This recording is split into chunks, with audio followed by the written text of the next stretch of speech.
Graça e paz, eu sou o presbítero Caio Uzeda e hoje nós vamos falar sobre a demora que muitos afirmam sobre a segunda vinda de Jesus. Jesus está demorando muito em voltar?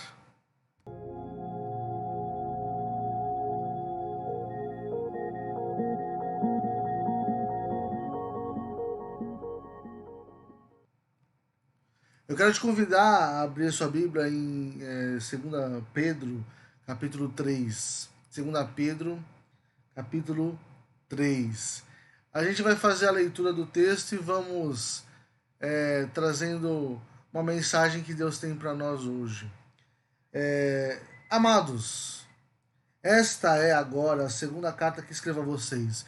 Em ambas procuro com lembranças despertar a mente esclarecida de vocês, para que se lembrem das palavras que anteriormente foram ditas pelos santos profetas. E também se lembrem do mandamento do Senhor e Salvador que os apóstolos de vocês lhes ensinaram. Antes de tudo, saibam que nos últimos dias virão escarnecedores com as suas zombarias, andando segundo suas próprias paixões e dizendo: onde está a promessa da sua vinda? Porque desde que os pais morreram, todas as coisas permanecem como desde o princípio da criação? E aqui eu quero começar a refletir com você sobre essa questão de que faz muito tempo que Jesus prometeu em voltar. É importante dizer que a igreja primitiva, aquela igreja lá dos pais da igreja, dos apóstolos, dos discípulos que viram Jesus viver e morrer e ressuscitar, aquela igreja acreditava que Jesus ele iria voltar logo. Eles tinham uma convicção, e dá para ver pelas cartas, pelos textos, de que para eles a volta de Jesus era iminente. E muitas pessoas estavam aos poucos morrendo, perseguidas ou não, e as pessoas estavam preocupadas sobre. Olha, Jesus está demorando em voltar, tantas pessoas estão morrendo, né? E Jesus não volta. E Paulo escreve sobre isso, aquietando a igreja sobre a questão de que os mortos em Cristo, quando Jesus voltasse, iriam ressuscitar primeiro, depois a igreja que estivesse viva aqui será arrebatada. E Pedro está escrevendo sobre isso também. Ó. Muitas pessoas chegarão no final dos tempos. E aqui eu preciso dizer uma coisa: o final dos tempos, os últimos dias, se você for ler os textos bíblicos, você vai entender que na verdade é o período da igreja. Desde a época dos apóstolos até a nossa era, né, até nossos tempos, a gente pode considerar os últimos tempos. Né? Os últimos tempos sendo considerado todo esse período. Então, quando a gente fala de escatologia ou a doutrina das últimas coisas, é todo esse período da era da igreja. O que a gente vê em Apocalipse, nos textos escatológicos, os textos sobre o final dos tempos, você vai ver que vão acontecendo ao longo da história da igreja.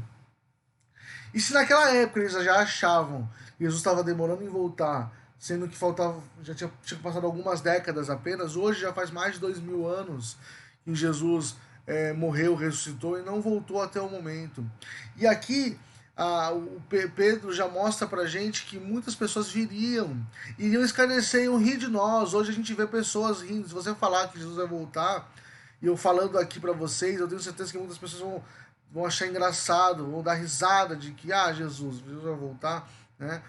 E eu já vi até alguns pastores do presente já não acreditando mais nessa segunda vinda de Jesus, de que isso seria apenas simbólico para fortalecer a nossa fé. Mas eu preciso afirmar de que Jesus vai voltar efetivamente. E a primeira palavra que eu queria que você colocasse no teu coração para você guardar de tudo que a gente vai falar aqui é dependência. Dependência de Deus. O Senhor, ele é soberano.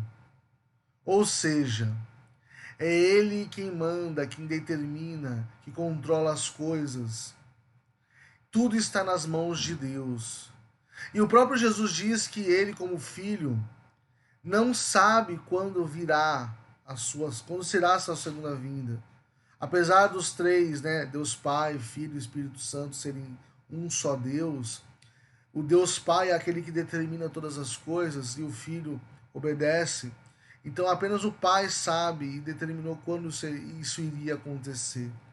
E já foi previsto aqui que as pessoas iriam escarnecer, iriam rir de nós. Mas eu preciso afirmar: Jesus está voltando. E a palavra que você precisa guardar no teu coração é dependência. Nós dependemos totalmente de Deus. Isso eu preciso dizer para você que isso é maravilhoso. Por que é maravilhoso?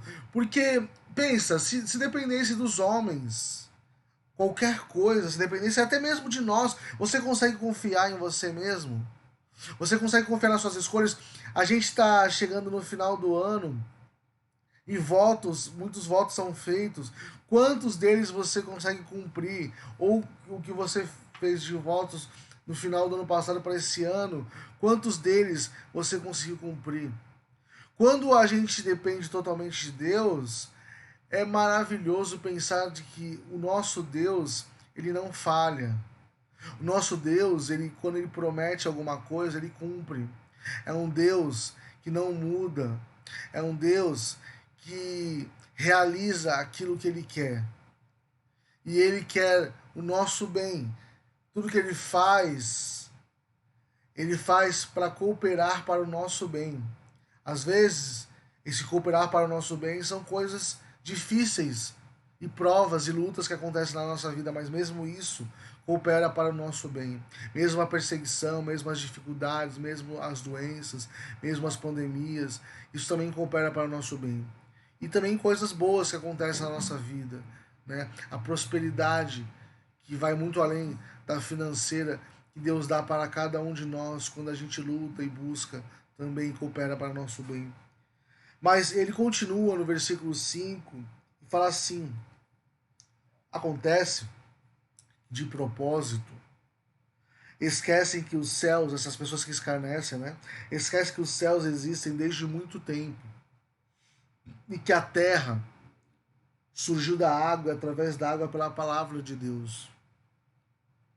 Com base nesta palavra, também o mundo daquele tempo foi destruído, afogado em água.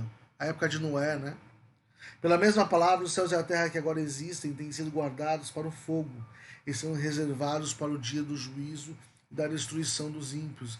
Isso vai acontecer. O nosso Deus, ao mesmo tempo que é um Deus de amor, ele é um Deus de justiça. E eu repito, na segunda vinda de Jesus, Jesus virá para julgar, virá com seu trono, virá com seu cetro para julgar as nações, julgar as ações de cada um de nós. Versículo 8. Mas há uma coisa, amados, que vocês não devem esquecer, que para o Senhor, e aqui é clássico, né? Muitas pessoas conhecem um dia como 1000 anos. E 1000 anos são como um dia.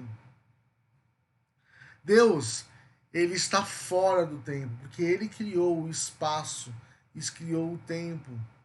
Então é difícil a gente entender com a nossa mente tão limitada de que Deus, quando criou as coisas, ele já viu tudo o que iria acontecer do começo ao fim. Então Deus, ele está além do tempo. Por isso que para ele mil anos é como se fosse apenas um dia.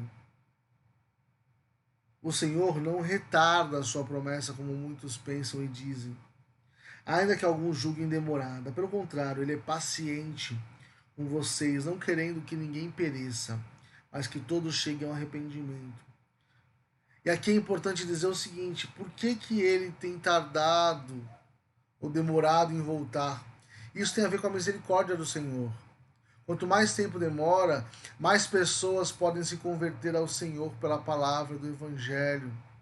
Então essa é uma oportunidade para você que ainda não se entregou totalmente ao Senhor, para se entregar de verdade. Pode ser sua última chance, seu último dia. Pode ser que Jesus esteja voltando agora para a humanidade ou para você.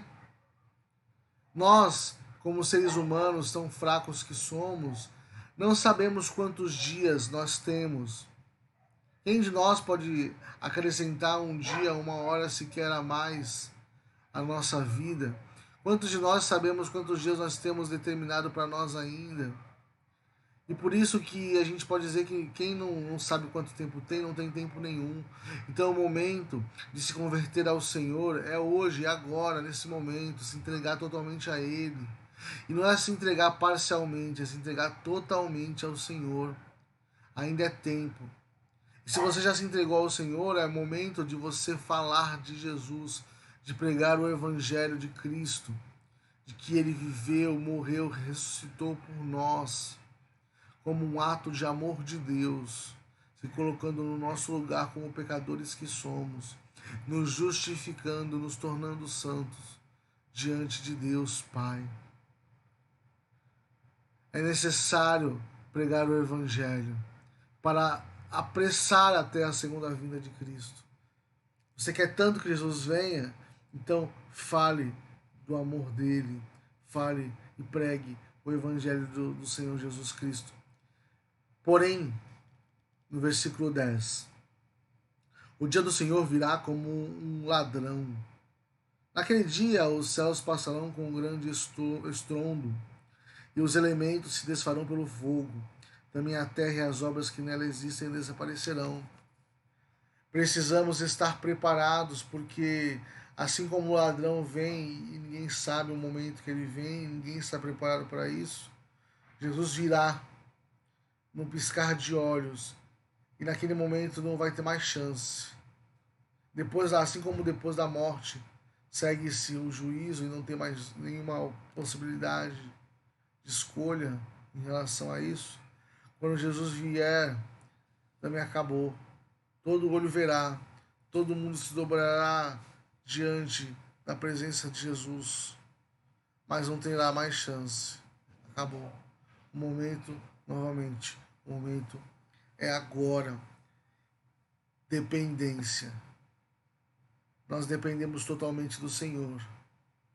Considere isso como maravilhoso, como mais uma oportunidade, mais um dia, mais um momento que Deus está dando para cada um de nós.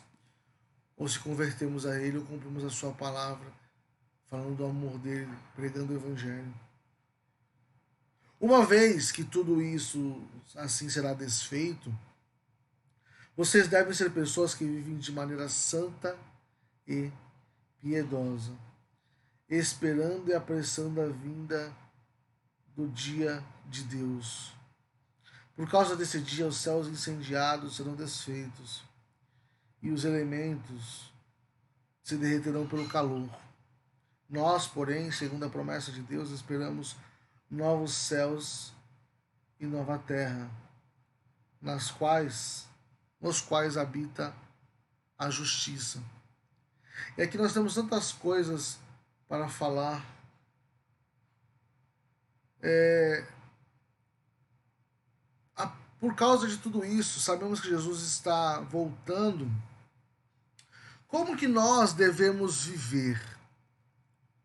E aqui ele diz: devemos viver uma vida santa e piedosa. E aqui eu pergunto para você, o que é piedade? É uma palavra que se esqueceu, né? Ela se perdeu nos diversos sentidos. Mas piedade é viver de maneira santa, é viver de maneira digna do Senhor. E aí o que é? Ah, é ter muito, é ter pouco. É vender tudo que tem, dar aos pobres. O que é isso? Na verdade, não. Na verdade, viver de maneira santa e piedosa é viver. Você até ter tudo que você puder. Você pode até ser rico, ser pobre, não importa. Isso não significa. Ser pobre não significa ser piedoso. Ou ser rico também não significa ser do mal. Na verdade, é você viver de uma maneira que você sabe que você não é dono de nada. Você vai deixar tudo. O que podemos levar dessa vida de bens materiais? Nada. Então é você, apesar de ter tudo ou não ter nada, você viver sabendo que você não é dono das coisas. De que tudo que você tem, tudo que você vive, vem do Senhor. É, de novo, depender totalmente do Senhor. É pregar o Evangelho em palavras e em ações. É buscar cada vez mais o conhecimento do Senhor. buscar frutificar o fruto do Espírito Santo, alegria, paz, amor, paciência, por aí vai. É lutar dia a dia contra a nossa carne. É o Espírito lutando contra a carne, o Espírito vencendo, porque o Espírito tem sido alimentado pelas coisas do Senhor. É pensar nas coisas lá do alto. É viver como se Jesus voltasse a qualquer momento. Então isso independe de você. Isso não vai invalidar você buscar algumas coisas na sua vida, como você ter uma profissão, como você fazer uma faculdade, como você empreender. Nada disso é impedido pela vida santa e piedosa. Pelo contrário, a vida santa e piedosa, ela pode ser maior ou melhor quanto mais pessoas você puder influenciar pela sua vida. Você tem tudo para fazer a obra do Senhor. Cada um de nós possui um dom, um talento, possui algo que Deus quer que você faça. E isso vai além do que você faz dentro da igreja, das quatro paredes que a gente diz tanto. Também é importante. Mas o que você faz no seu dia a dia, qual o propósito de vida que você tem? Você pode influenciar de poucas a muitas pessoas. Você pode ser grande ou pequeno. Deus, ele quer usar você. Deus quer fazer você influenciar vidas. Deus quer usar a tua vida, transformando você e para que você mostre para as outras pessoas o que Deus tem feito na sua vida. Viver de maneira santa e piedosa, sabendo que a nossa vida real e melhor não é neste mundo. Esse mundo é passageiro, a gente vai viver aqui 50, 60, 70, 80, 90 anos. Mas nós esperamos novos céus e nova terra nos quais habita a justiça. É lá a nossa vida real. É o futuro de cada um de nós que serve ao Senhor. Essa é a nossa grande esperança. Muito mais do que a gente pode ter aqui neste mundo. Por essa razão, amados, esperando estas coisas, esforce-se para que Deus os encontre sem mácula, sem culpa e em paz. Viver de maneira santa e piedosa. Se você vive de maneira digna, você vai ser encontrado sem mácula, sem culpa e em paz. E considerem a longanimidade do nosso Senhor como oportunidade, a paciência de Jesus, a paciência de Deus Pai, e não fazer Jesus voltar logo, né? Como uma oportunidade de salvação, como também o nosso amado irmão Paulo escreveu a vocês, segundo a sabedoria que lhe foi dada. Ao falar a respeito desses assuntos, como de fato costuma fazer em todas as suas cartas, está falando de Paulo, né? Nelas, há certas coisas difíceis de entender, que aqueles que não têm instrução e são instáveis deturparão, como também deturparão as demais escrituras para a própria destruição deles. Portanto, vocês, meus amados, visto que já sabem disso, tenham cuidado para que não sejam arrastados pelo erro desses insubordinados e caiam na posição segura que se encontram. E aqui é importante dizer algumas coisas, né? Não é só eu ou você que às vezes temos dificuldade de entender alguns textos de Paulo. Pedro já está dizendo aqui que também ele tem dificuldades. Paulo, ele era um erudito, ele escrevia coisas muito bem feitas. Ele tinha uma estrutura muito bem programada de escrita. Então, às vezes é difícil de você entender. Mas é necessário que a gente estude, pratique, estude cada vez mais a palavra de Deus. E aqui é importante uma coisa. Além da dependência do Senhor e ter ligado com isso, cada um de nós precisa buscar intimidade. Intimidade com o Senhor. Chegou o tempo de você viver uma vida rasa, onde você vive de maneira instável, onde você vive de igreja em igreja, de lugar em lugar, buscando a presença do Senhor, buscando mais o Espírito. Isso é importante, mas você precisa deixar de ficar buscando leitinho, comida de criança. Você precisa buscar estabilidade no Senhor, precisa buscar intimidade com Ele. Para que você não caia no erro de pessoas que não entendem muito bem, por exemplo, o que Paulo escreve, o que a palavra de Deus diz e deturpa a palavra. Você pode ser aquele que está caindo no erro de tantas pessoas, de gente que se diz pastor, de gente que se diz líder, de gente que diz que é pregador, evangelista, profeta, só fala besteira, não entende o que a palavra de Deus diz, não se aprofunda no que o texto diz realmente. Não seja instável, procure intimidade com Deus. Essa é a segunda palavra, dependência e intimidade. A intimidade com o Senhor começa com o temor dele. E ela continua e termina com o que o versículo 18 diz. Pelo contrário, cresçam na graça e no conhecimento de nosso Senhor e Salvador Jesus Cristo. A Ele seja glória, tanto agora como no dia eterno. E aqui a gente vai finalizando para que você entenda uma coisa. Não é possível crescer na graça do Senhor, buscar o Espírito, buscar ter experiências com o Senhor, se você não cresce na graça e no conhecimento dele. Você precisa buscar conhecimento do Senhor. Não fique apenas no que é pregado no domingo, no que acontece no culto de oração. Busque ao Senhor todos os dias. Busque conhecimento dele. Leia a palavra, estude a palavra. Se você tem dificuldades, como todos nós temos, busque estudos, busque cursos, busque livros que podem te abençoar, que sejam bons, para você se aperfeiçoar cada vez mais no Senhor. Não tenha uma relação rasa com o Senhor. Não tem como você ser cheio do Espírito Santo se você não busca conhecimento dele na sua palavra. Não tem como. Não se engane, não se deixe enganar.